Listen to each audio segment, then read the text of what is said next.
ஆங்கில மருத்துவம் ரொம்ப ரொம்ப நல்லது. போறோம் ஒரு நாள் ஃபுல்லா செக்அப், ரொம்ப நல்லா இருக்கு.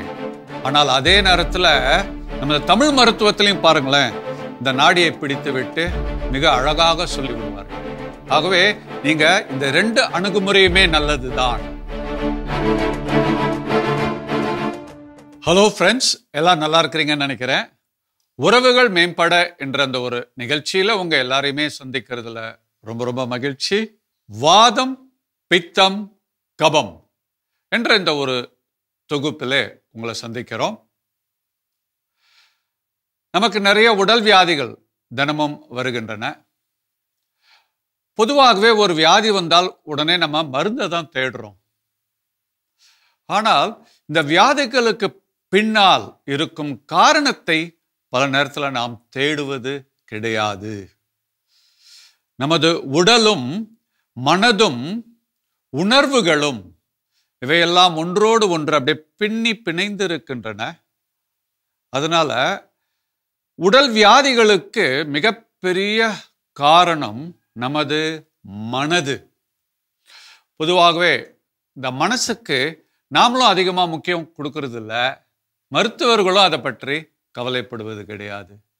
நமது வியாதிகளுக்கு மிக முக்கியமான ஒரு காரணம் வெறும் உடல் காரணம் கிடையாது. சில நேரத்தில் நம்ம சொல்லுவோம், பாரம்பரியம், அப்பா அம்மாவுக்கு இருந்தது சுகர், எனக்கும் இருக்கிறது என்று அவர்கள் மீது நாம் பழியை போட்டு விடுகிறோம். கண்டிப்பாக அதுவும் ஒரு காரணம்தான். ஆனால் நமது உடல் வியாதிகளுக்கு மனது மிகப்பெரிய காரணம்.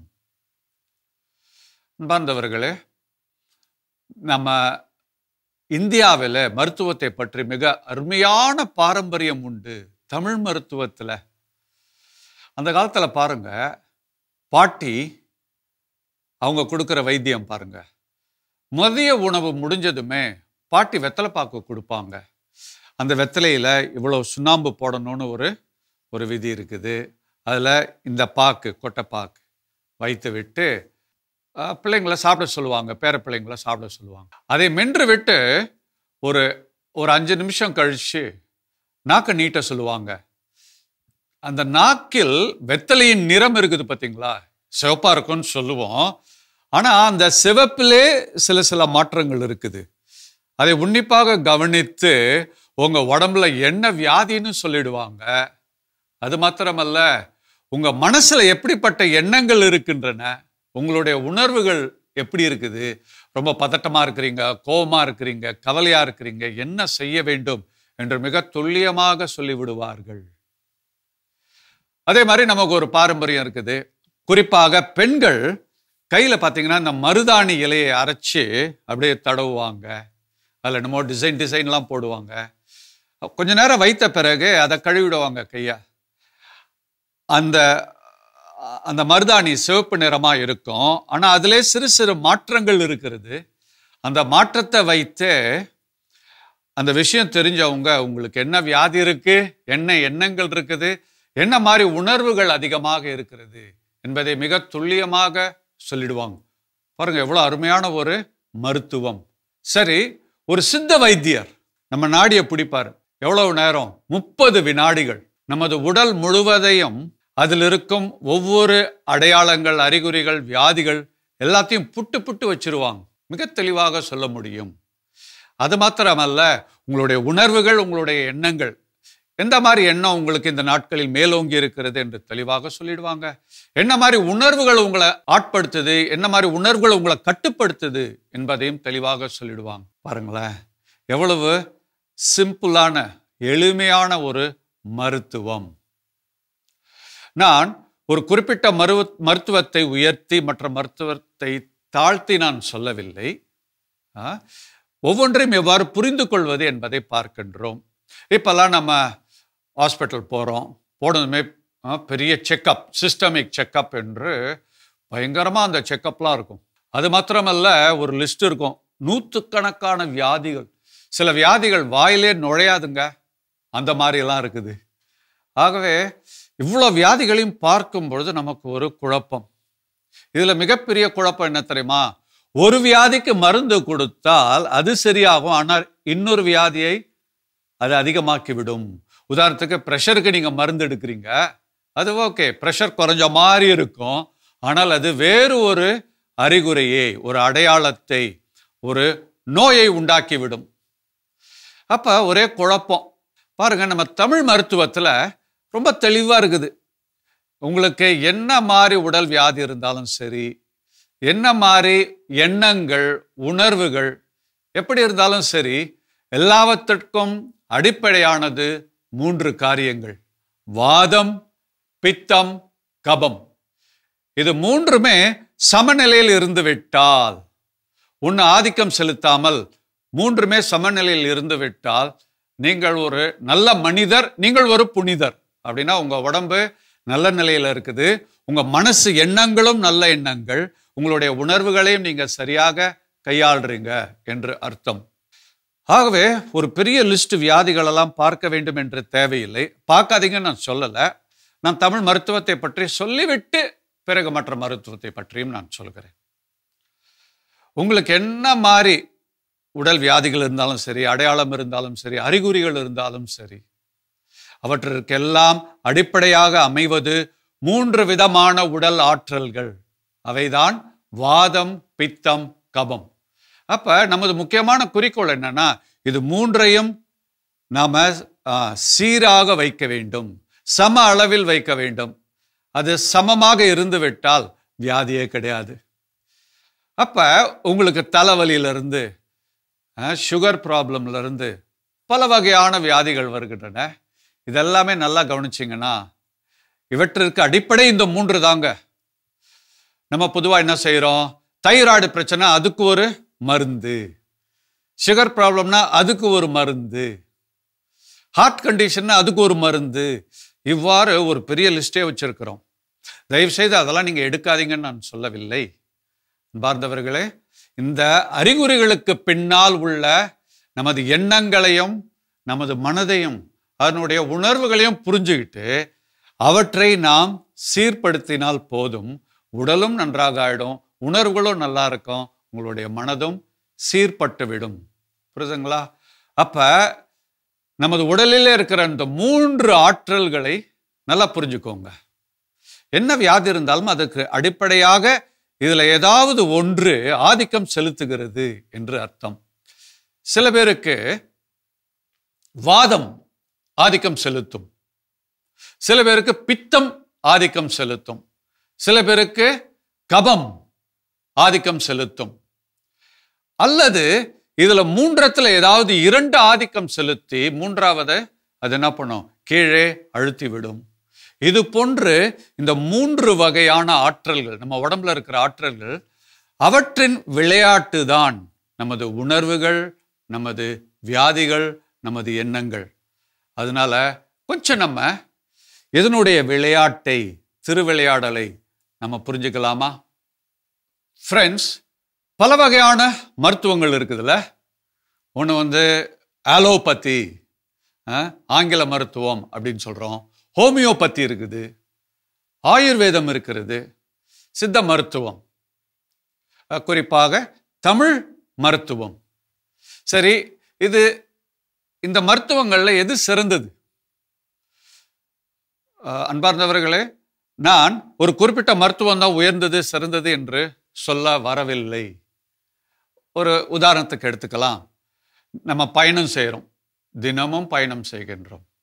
அப்போ பயணம் செய்வதற்கு வாகனங்கள் இருக்குது, பல வகையான வாகனம் இருக்குது.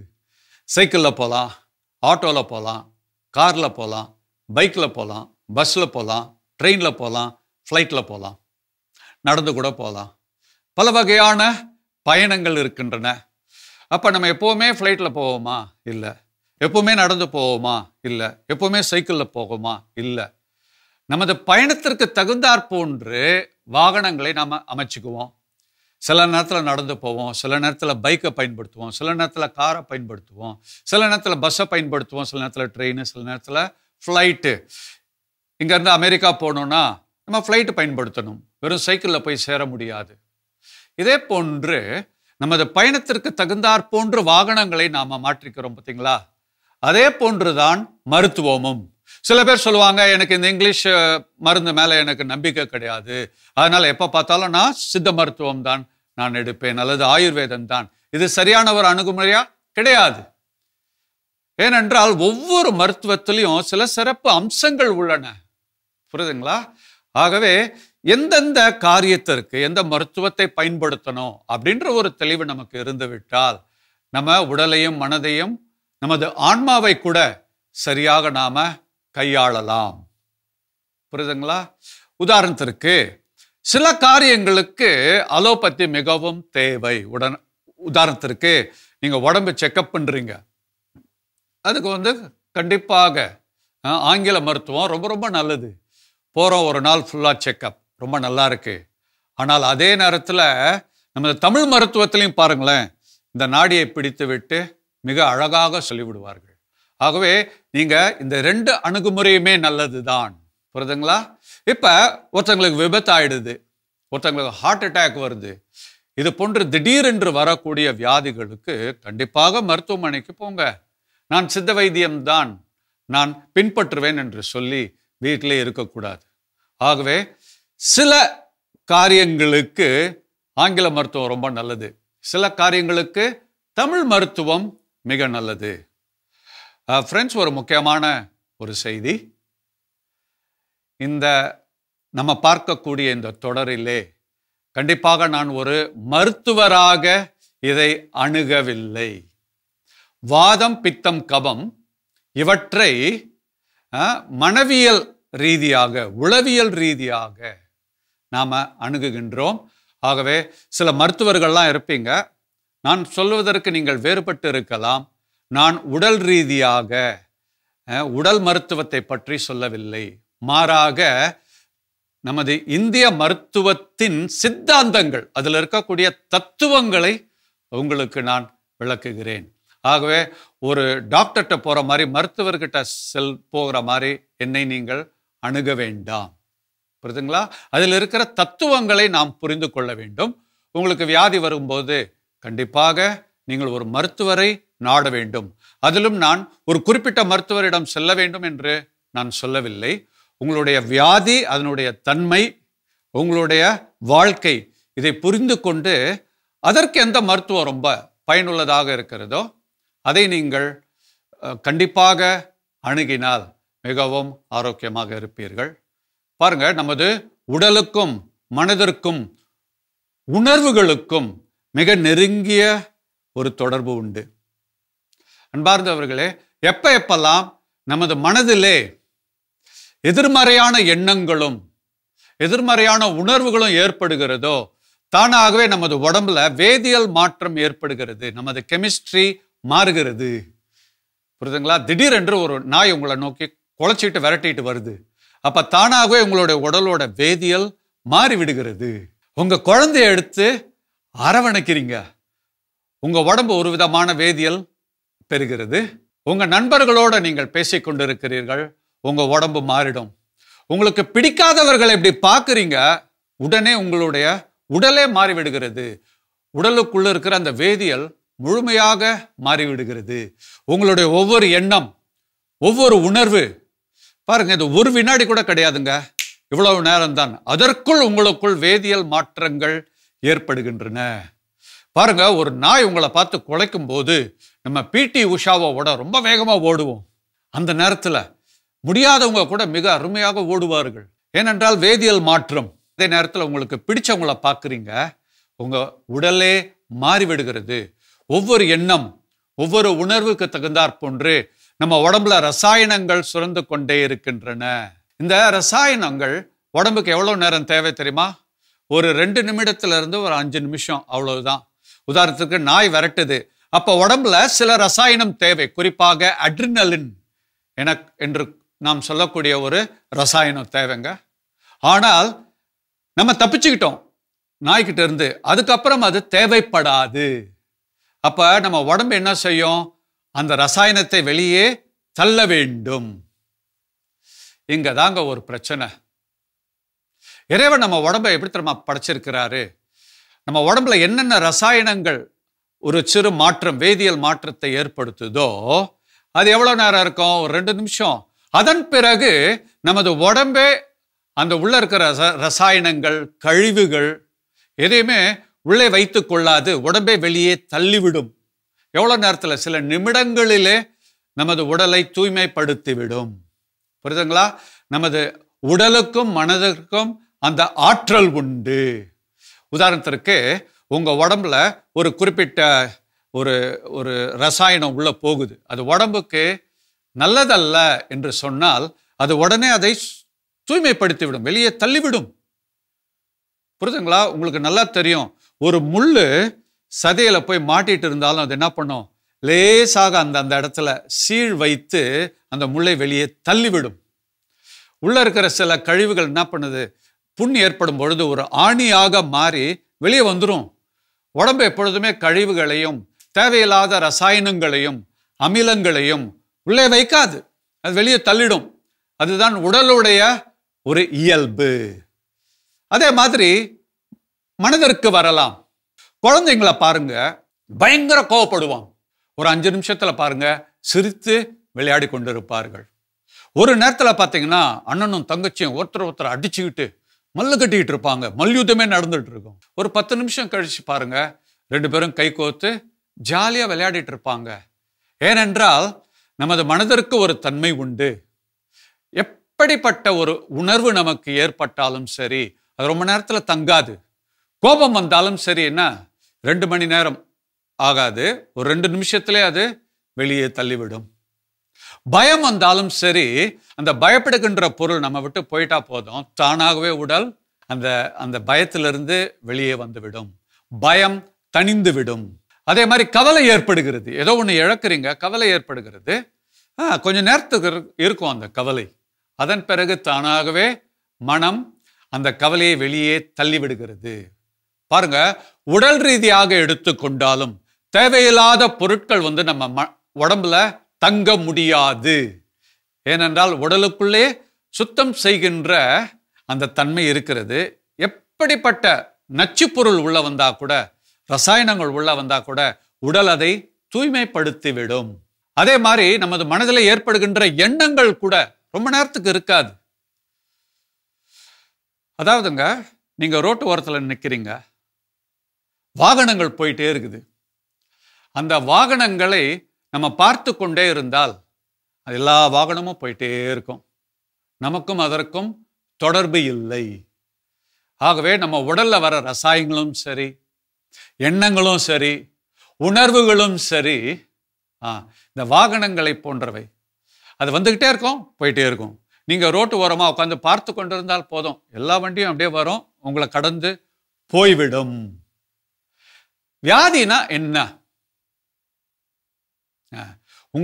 நம்ம உடம்புக்குள்ள வர அந்த ரசாயனங்கள், உடம்புக்குள்ள வர அந்த நச்சு பொருட்கள், உடலுக்குள்ளே வருகின்ற அமிலங்கள், உடலே உற்பத்தி செய்கின்ற அந்த அமிலங்கள், இது ஒரு 2 நிமிஷம் தேவை உடம்புக்கு, 5 நிமிஷம் தேவை. அதன் பிறகு அதை வெளியே தள்ள வேண்டும். ஆனா நம்ம உடம்பு வெளியே தள்ளுறது கிடையாது, உள்ளே வைத்துக் கொள்கிறது. இதற்கு காரணம் என்ன? மனது. பாருங்க, மனசுல ஒரு எண்ணம் ஏற்படுது, ஒரு உணர்வு ஏற்படுவது, அது சரிதான். ஆனால் வந்த உடனே அதை உள்ளே தங்கக்கூடாது. நம்ம ரோட்ல எப்படி வாகனங்கள் அது ஒரு ஓட்டத்திலே இருக்குது பார்த்தீங்களா, ஓடிக்கொண்டே இருக்கின்றன, அப்பதான் அது வாகனங்கள். நமக்கு என்ன பிரச்சனைன்னா, ஒரு உணர்வு ஒருத்தர் காயப்படுத்தி விட்டால் அந்த காயம், அந்த அந்த உணர்வு ஒரு 5 நிமிஷத்துலலாம் போகாது, 5 வருஷம் இருக்கும், 50 வருஷம் கூட இருக்கும் சில பேருக்கு. ஆகவே நமது மனதில் ஏற்படுகின்ற உணர்வுகளை நம்ம ஒரு ஓட்டத்தில் விடுவது கிடையாது. ஒரு உணர்வு வந்தால் அது அப்படியே தங்கிடுது. ஆகவே உடலிலும் அமிலங்கள் தங்குகின்றன. புரியுதுங்களா? அப்ப அமிலங்களும் கழிவுகளும் ரசாயனமும் நச்சுப்பொருளும் நம்ம உடம்புல தங்கி தங்கி தங்கி தங்கி இதனால் வருவதுதான் வியாதிகள். சரி, ஆயுர்வேதத்திலே ஒரு அணுகுமுறை இருக்கிறது. இது போன்று வருகின்ற அந்த உடம்புல இருக்கிற கழிவு பார்த்தீங்களா, அதை சுத்தம் செய்து கொண்டிருந்தாலே போதும், நம்ம உடம்பு சரியாயிடும். இப்போ ஆயுர்வேதத்தில் பார்த்தீங்கன்னா நிறைய எண்ணெயெல்லாம் வச்சு மசாஜ் பண்ணுவாங்க உடம்புல. அந்த எண்ணெயெல்லாம் என்ன செய்யும்னா உடலுக்குள் போய் தேவையற்ற இந்த ரசாயனம்லாம் இருக்குல்ல, அதெல்லாம் ஒன்றாக சேர்த்து வெளியே தள்ளிவிடும். இதுதான் அந்த ரசாயனம். இது சித்த மருத்துவத்திலையும் இருக்குது. சித்த மருத்துவத்தில் இன்னொரு அணுகுமுறையும் இருக்கிறது. என்னன்னா, உங்களுக்கு ஒரு அறிகுறி இருக்குது, தலைவலின்னு வச்சுக்குவோமே. அந்த சித்த மருத்துவம் என்ன தெரியுமா செய்யும்? அந்த அறிகுறியை அதிகமாக்கி விடும். அதிகமாகி விட்டதுமே ஐயோ இது நல்லதில்லை என்று உடம்பு தெரிந்து கொண்டு உடனே தன்னையே அது தூய்மைப்படுத்தி கொள்ளும். அதனால்தான் சில சித்த மருத்துவம் பார்த்தீங்கன்னா, நம்ம தமிழ் மருத்துவம், அது சாப்பிட்டதுமே அந்த அறிகுறி அதிகமாகும். புரியுதுங்களா? அதிகமாக்கி அதை அப்புறம் உடலை என்ன செய்யும்னா, எது அதிகமாகிறதோ அதற்கு மூலப்பொருள் உடம்புல இருக்கு பார்த்தீங்களா, தேவையில்லாதது, அதை வெளியே தள்ளிவிடும். புரியுதுங்களா? இது போன்ற அருமையான காரியங்கள் நமது மருத்துவத்திலே இருக்கிறது. அன்பார்ந்தவர்களே, முதலிலே நாம் தெரிந்து கொள்வது, நமது உடலிலே இருப்பது அது ஒரு அமைப்பு, அது ஒரு சிஸ்டம். புரியுதுங்களா? ஒரு குறிப்பிட்ட நம்ம உடல்ல இருக்கிற ஒரு உறுப்புல பிரச்சனைனா, சில மருத்துவர்கள் என்ன தெரியுமா செய்றாங்க, அந்த குறிப்பிட்ட உறுப்பை மட்டும் அவர்கள் கவனிப்பார்கள், அதற்கு வேண்டிய சிகிச்சை கொடுப்பாங்க. இது சரியா சரியல்ல. ஒரு உதாரணத்திற்கு, நம்ம உடம்ப கடவுள் எப்படி படைச்சிருக்கிறாருன்னு பாருங்க. அது ஒரு அமைப்பாக இருக்கிறது, ஒன்றோடு ஒன்று தொடர்பு ரொம்ப ரொம்ப ரொம்ப ரொம்ப ரொம்ப அதிகமாக இருக்கிறது. அண்மையில் ஒரு பெண் என்கிட்ட சொல்றாங்க, ஃபாதர், ஒரு 2 வருஷமா கண்ணில் அந்த அலர்ஜி இருக்குது, இன்ஃபெக்ஷன் ஆகிட்டே இருக்குது. நானும் 3 கண் மருத்துவர்கிட்ட போயிட்டேன். அவங்க அந்த டிராப்ஸ் கொடுத்தாங்க, அதை நான் பயன்படுத்திட்டு இருக்கிறேன். ஆனால் திருப்பி அந்த கண் எரிச்சல் இருந்து கொண்டே இருக்கிறது. பல வகையான மருந்துகள் பயன்படுத்திட்டேன் அப்படின்னு. உடனே நான் சொன்னேன், கண்ணில் உங்களுக்கு இன்ஃபெக்ஷன் ஏற்பட்டுச்சுன்னா அதற்கு என்ன காரணம்? மூல காரணம் உங்களுடைய கல்லீரலில் ஒரு பிரச்சனை இருக்கிறது. புரியுதுங்களா? கடவுள் இது மாதிரி செஞ்சிருக்கிறாரு. அந்த காலத்தில் இந்த ஸ்கேனிங் எல்லாம் கிடையாது. இப்போ இருக்கிற இந்த ஸ்கேனு, பல வகையான ஸ்கேன், எம்ஆர்ஐ ஸ்கேன் இருக்குது, சிடி ஸ்கேன் இருக்குது, எஃப்எம்ஆர்ஐ ஸ்கேன், அல்ட்ராசவுண்டு, பல வகையான ஸ்கேனிங் அந்த காலத்தில் கிடையாது இதெல்லாம். அப்போ கடவுள் என்ன செஞ்சார்னா, உடலில் இருக்கிற முக்கியமான ஒவ்வொரு உறுப்புக்கும் உடம்புக்கு வெளியே இருக்கிற ஒரு உறுப்போடு தொடர்பு படுத்தி விட்டார். புரியுதுங்களா? அப்ப நம்ம தமிழ் மருத்துவர் என்ன பண்ணுவாரு, ஒருத்தருடைய கண்ணை பார்த்து அவங்களுடைய கல்லீரல் எப்படி இருக்குன்னு தெரிந்து கொள்வாங்க. புரியுதுங்களா? அப்ப அந்த பெண்கிட்ட நான் சொன்னேன், உங்களுடைய கண்ணில் தெரிகிற பிரச்சனை பாருங்க, டிராப்ஸ் போட்டு உடனே சரியா போயிடுச்சுன்னா என்ன, வெளியே இருக்க ஏதோ கிருமி வந்திருக்கு, அதனால அந்த இன்ஃபெக்ஷன் வந்திருக்கு, அது சரியாயிடும். ஆனால் 2 வருடங்கள், புரியுதுங்களா, கொஞ்சம் கூட குறையாம அப்படியே இருக்கு, பல மருந்துகள் பயன்படுத்தினாலும். அப்ப கண் என்ன தெரியுமா சொல்லுது, உங்க உடம்புக்குள்ள இருக்கிற கல்லீரலை கவனியுங்கள். புரியுதுங்களா? அப்ப கல்லீரல் எப்ப பாதிக்கப்படும்? யார் மேலேயாவது நம்ம கோபப்பட்டு அவங்கனால மனசுல காயங்கள் இருக்கு பார்த்தீங்களா, அந்த காயங்கள் ஆறாவிட்டால் கண்டிப்பாக கல்லீரல் பாதிக்கப்படுகிறது. அதனால்தான் கண்ணும் பாதிக்கப்படுகிறது. அவங்களுக்கு யார் மேல பயங்கர கோபம் அப்படின்னா, மருமக மேல பயங்கரமான கோபம். அடிக்கடி மருமக மேல கோபப்படுவாங்க. மருமகளை தப்பாவே அவங்க பார்ப்பாங்க. சொல்லுவாங்க, பொண்ணு உடைச்சா மண் குடம், மருமக உடைச்சா அது பொன் குடம் என்று அந்த மருமகளை அவர்கள் எப்பவுமே தரக்குறைவா நினைப்பாங்க. அவங்க மேல ஒரு பகை உணர்வோடே இருப்பாங்க. அதனால் கல்லீரல் பாதிக்கப்படுகிறது. அந்த கல்லீரலின் பாதிப்பை கண் வெளியே காட்டுகிறது. புரியுதுங்களா? சரி, கடவுள் என்ன தெரியுமா செஞ்சிருக்காரு, காதுக்கும் நமது சிறுநீரகம், கிட்னிஸ், இதுக்கும் தொடர்பு பாருங்க. பார்ப்பதற்கு கூட கண்ணும் கல்லீரலும் ஒரே மாதிரி வடிவத்தில் இருக்கும். அதே மாதிரி பாருங்க, காதும் நமது கிட்னிஸ், நமது சிறுநீரகங்கள் ஏறக்குறைய அந்த வடிவம் பார்த்தீங்கன்னா ஒரே மாதிரி இருக்கும். காதில் ஏற்படுகின்ற சில பிரச்சனைகள், உதாரணத்துக்கு சில பேருக்கு இரைச்சல் இருந்துகிட்டே இருக்கும் எப்பவுமே, அல்லது காதுலயும் இன்ஃபெக்ஷன் வரும். பலவிதமான காதில் ஏற்படும் சிக்கல்களுக்கெல்லாம் ஒரு காரணம் புரியுதுங்களா, அவர்களுடைய சிறுநீரகம் பாதிக்கப்படுகிறது, கொஞ்சம் கொஞ்சமா பாதிக்குதுன்னு அர்த்தம். தயவு செய்து அந்த சிறுநீரகத்தை பாதுகாத்து வையுங்கள் என்று அந்த காது சொல்லுகிறது. நம்ம என்ன பண்றோம், காதுக்கு மட்டும் டிராப்ஸ் பயன்படுத்துகின்றோம். ஆகவே காதுல பிரச்சனை இருந்ததுன்னா என்ன பண்ணணும், நாம் சிறுநீரகத்தை கவனிக்க வேண்டும். அதே போன்று நமது நாக்குக்கும் இருதயத்திற்கும் தொடர்பு உண்டு. நாக்குக்கும் உடம்பு முழுவதுமே தொடர்பு உண்டு. குறிப்பாக இருதயம், நமது இருதயம் சரியாக இருக்கிறதா என்று தெரிந்து கொள்வதற்கு நாக்க கவனிச்சு பாருங்க. அது கண்டிப்பாக உங்களுக்கு சில விஷயங்களை அது மிக தெளிவாக காண்பித்து கொடுக்கும். அதே போன்று பார்த்தீங்கன்னா நமது நுரையீரலுக்கும் மூக்கிற்கும் தொடர்பு உண்டு. நமது மூக்கு அதனுடைய சுவாசம் அதை நல்லா கவனிச்சிங்கன்னா தெரியும், நுரையீரல் நல்லா இருக்கா அல்லது அது பழுதுபட்டு இருக்கிறதா, எல்லாமே மிக தெளிவாக தெரியும். இதை ஒரு சின்ன ஒரு அறிமுகமாக நான் கொடுக்கிறேன். அதே போன்று நமது தொண்டைக்கும் உடல்ல இருக்கிற சில முக்கிய அவயங்களுக்கும் தொடர்பு உண்டு. இப்ப தொண்டையில பிரச்சனைனா வெறும் அந்த தைராக்சின் மெடிசன் மட்டும் எடுத்தீங்கன்னா சரியாயிடுமா? ஆகாது.